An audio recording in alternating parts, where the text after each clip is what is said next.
Hi everyone! Did you know that you can use your library card to research your family history on Ancestry.com or Heritage Quest Online completely for free?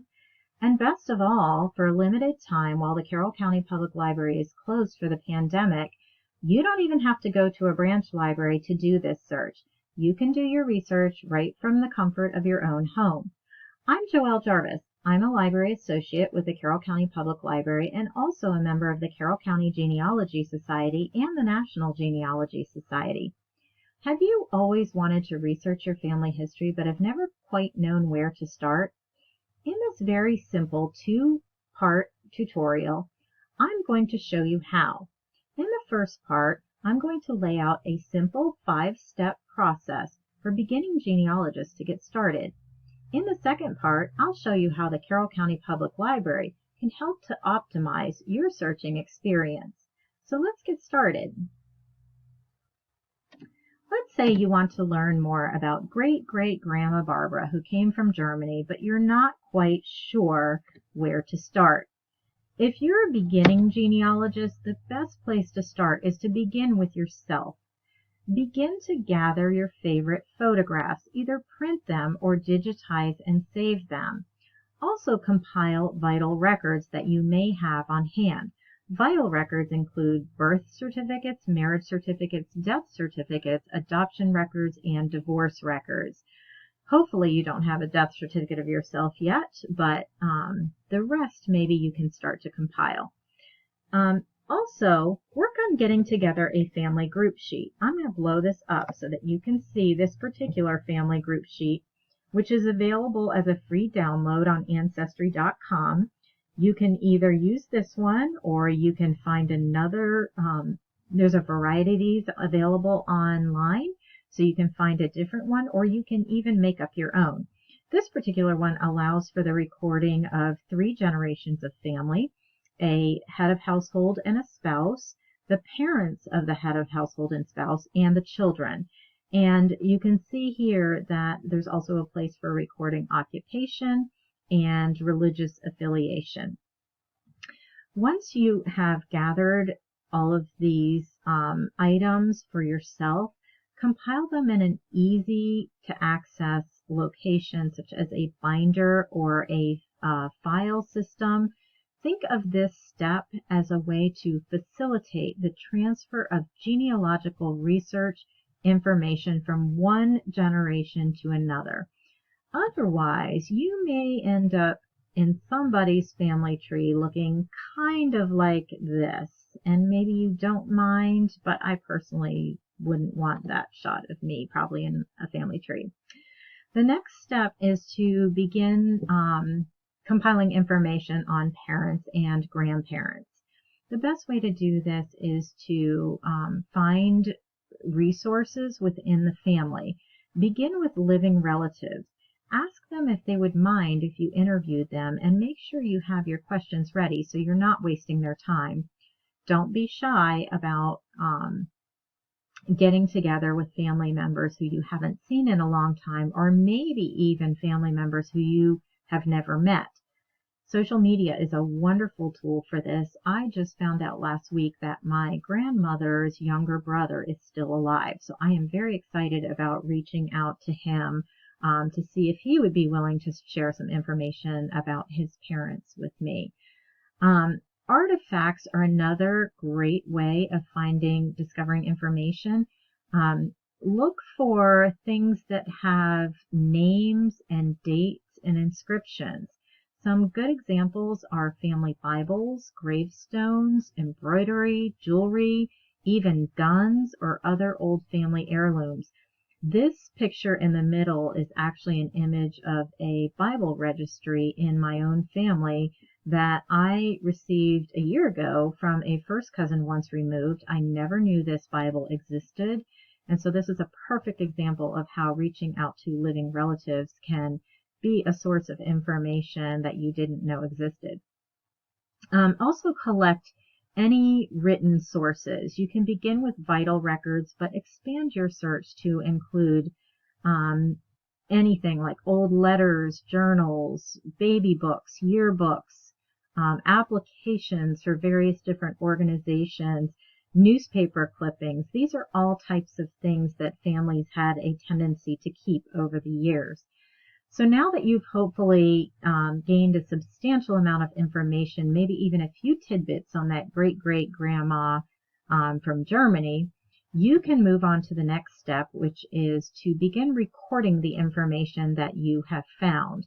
Now, this step really goes hand in hand with all of the other steps in this tutorial, but I wanted to put it here so that you get in the habit of recording information before moving on to the next step.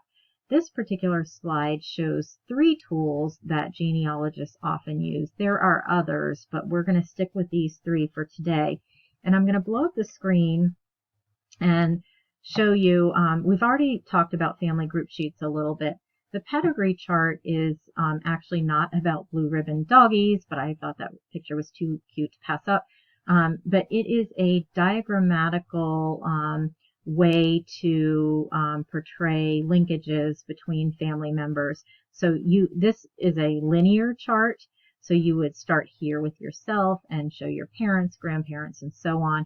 You may be more used to the vertical or more family tree look. Either one is fine. Moving over here to the right, a research log is a way of collecting information on a source where information was found. So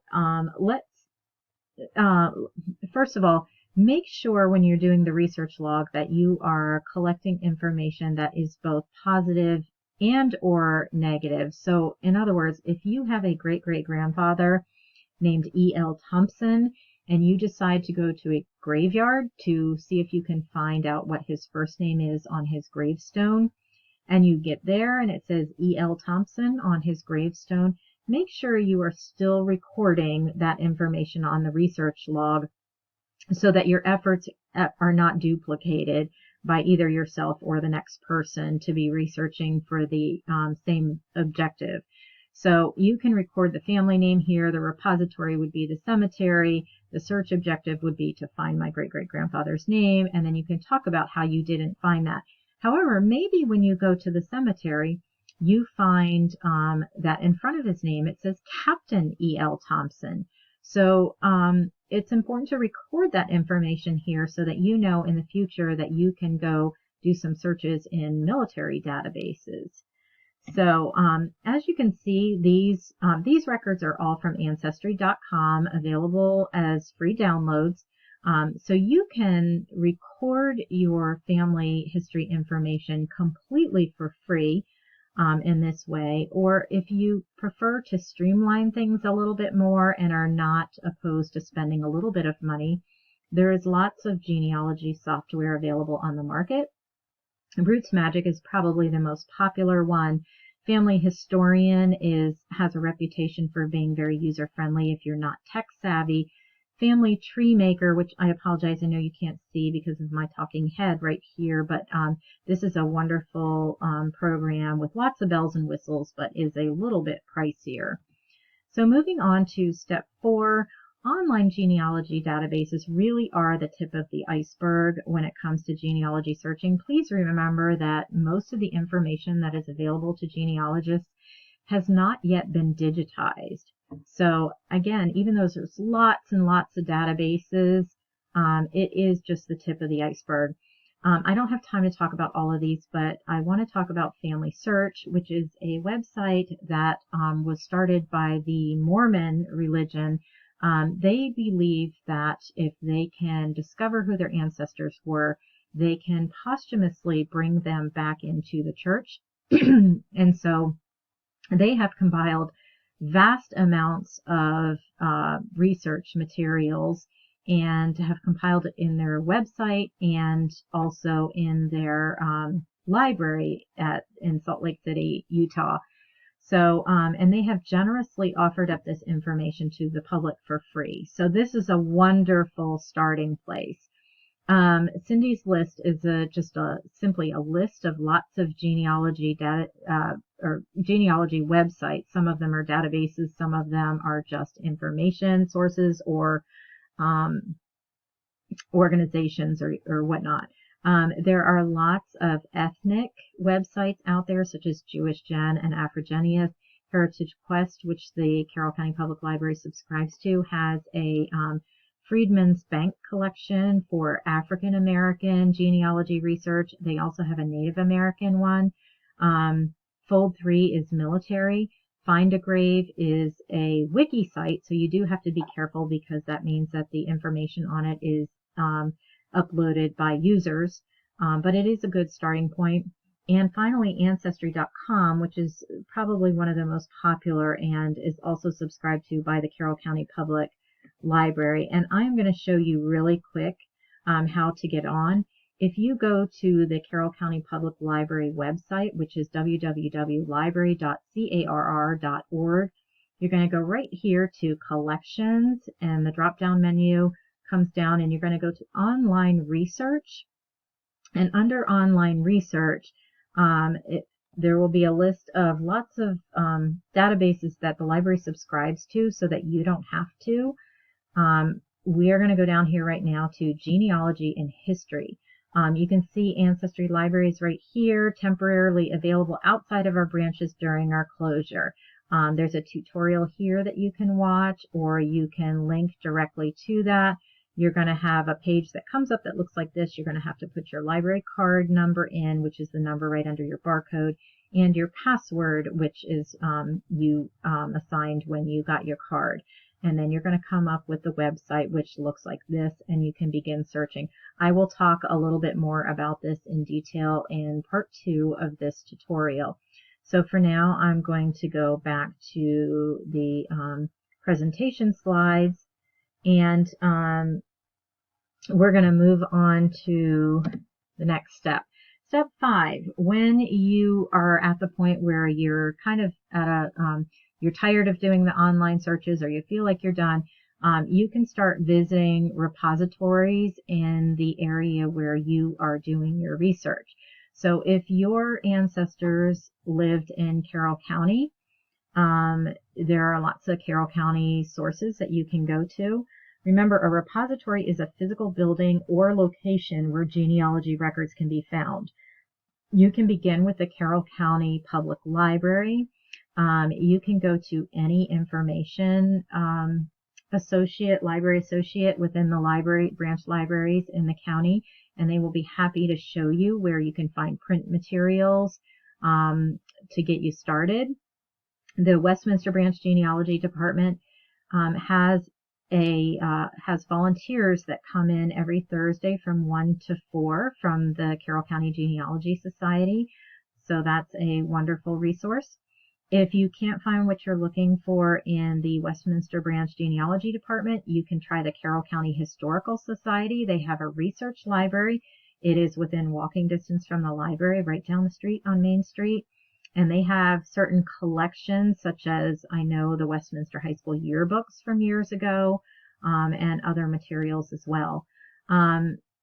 Hampstead has a family history center.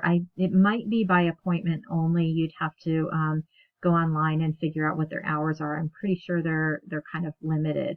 But also make sure that you're checking out courthouse records, churches, and graveyards within the county.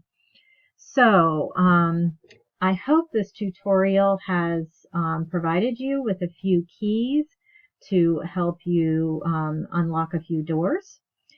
Be sure to check out part 2 of this tutorial, and I will show you how to use Ancestry.com. And until then, happy travels into your past.